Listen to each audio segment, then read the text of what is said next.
I'm just excited to be out skiing. This is great, man. It's going to be really good today, I can tell. I can really tell. In late February, a freeheeler known as Steven on telemarktalk.com stopped by Star Valley for a few days of skiing. Okay, wow.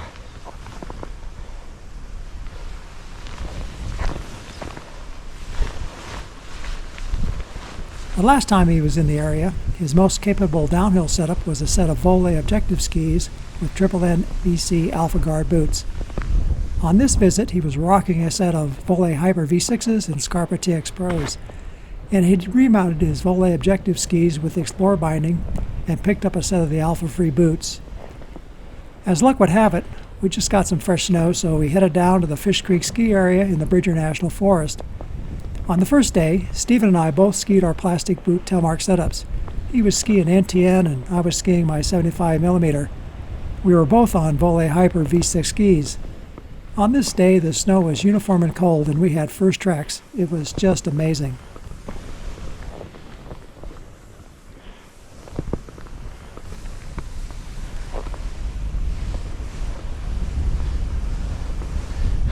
We really have some forgiving snow.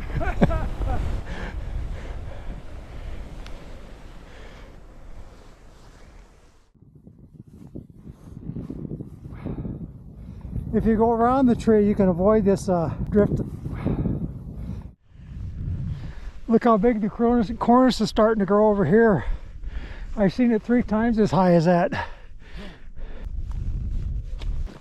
So we're going to burn up all that work in about 10 minutes here, huh? Or less. Not even wind blown.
The combination of gear that we are skiing today is ideal for backcountry downhill Telemark skiing.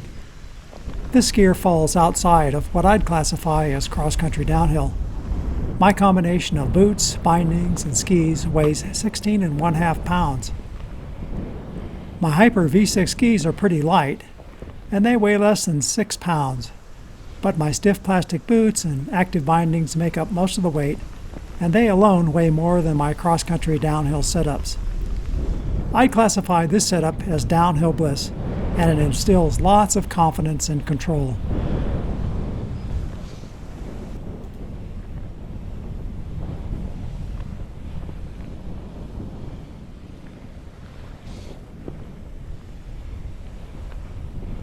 The conditions today are just ideal, and Steven is just charging down the hill, making those big, beautiful sweeping turns that are the essence of backcountry Telemark skiing in powder.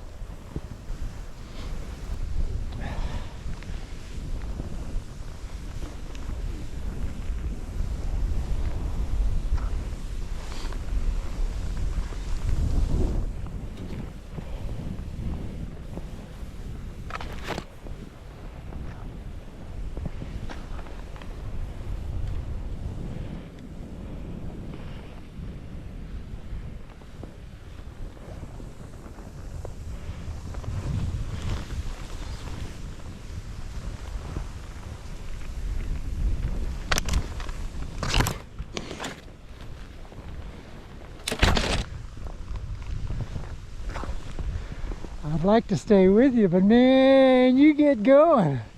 Well, maybe it's the longer skis.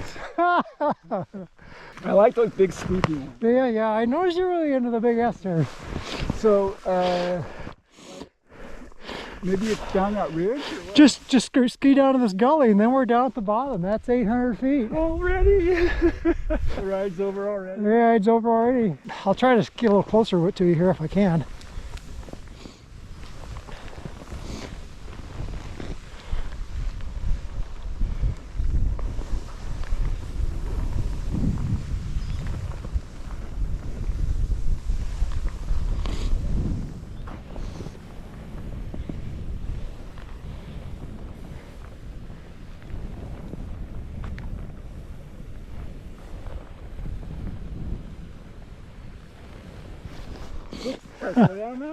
That was great.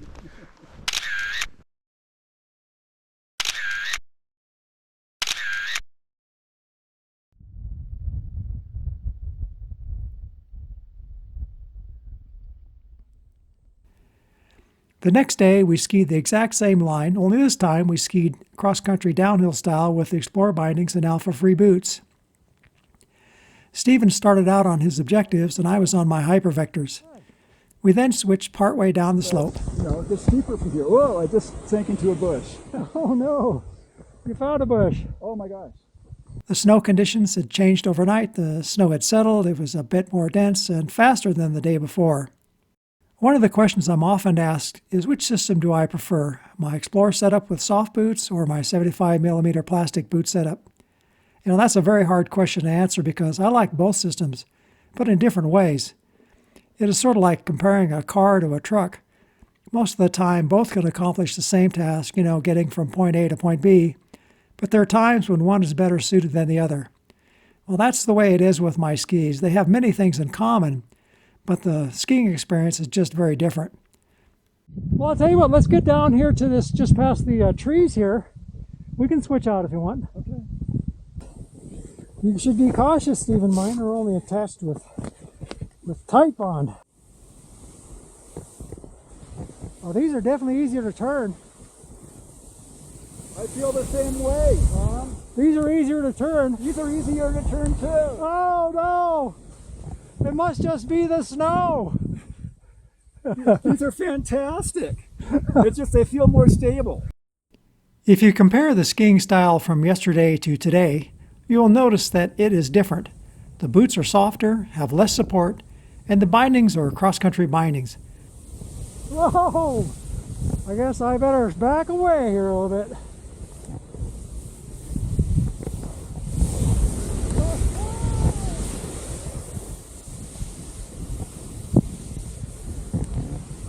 It's not quite as forgiving as it was yesterday. Yeah, no.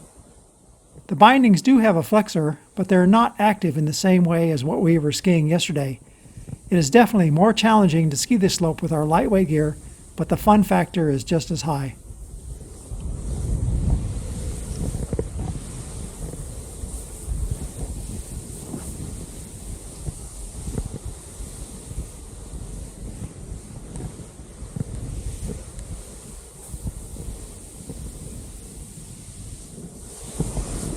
Having to work a little harder. I think the snow's getting heavier down here. It is. It's more dense. Yeah.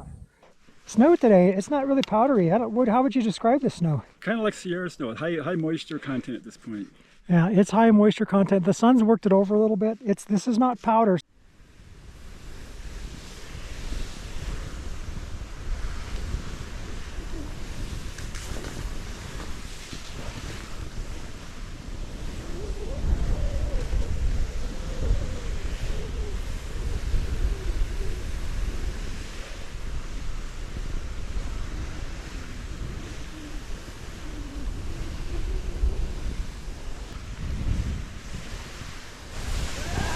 Here comes the steeps. Here he goes. Oh.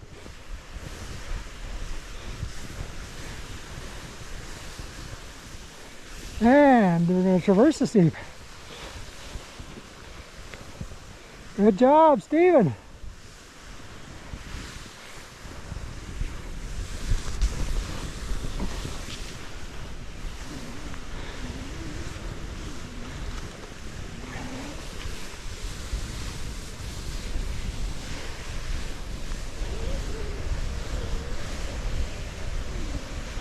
Well, I've never skied Sierra snow before, so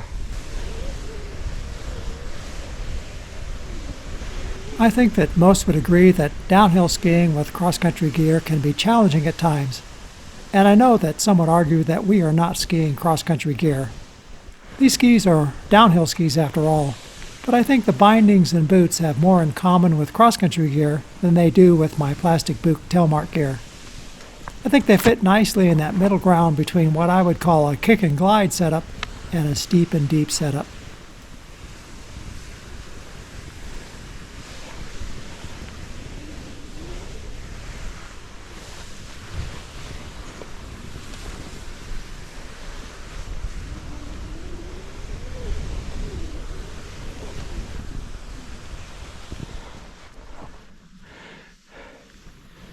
We head right down through there, we'll get a straight shot.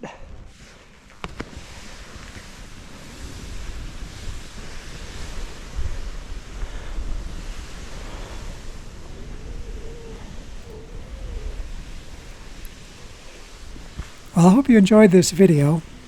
It's late April in real time, and I can tell you that the interest in my ski videos is falling like a rock. That's normal, everyone's focus is shifting to spring. For those of you still hanging on, this year might go down in the record books for amazing snow. Until next time, be safe, be kind, and it's okay to be a bit corny this time of year.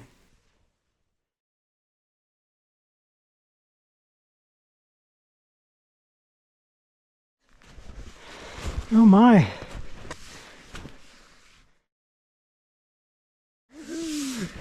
What's that now? Check out this poor critter. What was it? I don't know. A moose would be my guess. I thought those were our tracks. Well, I thought they were snowshoe tracks, but they're not snowshoe tracks. No, ours are. Those are huge. Ours are down there at the bottom. So how deep is this here? Well, they're saying 60 inches, so, but there may be a solid layer down there. I can't go any further than that, but that's like 3 Well, feet. if I look at the whole post hole here, yeah, there's a really super solid layer down there, but I'm not seeing the ground. But I assume it's a moose.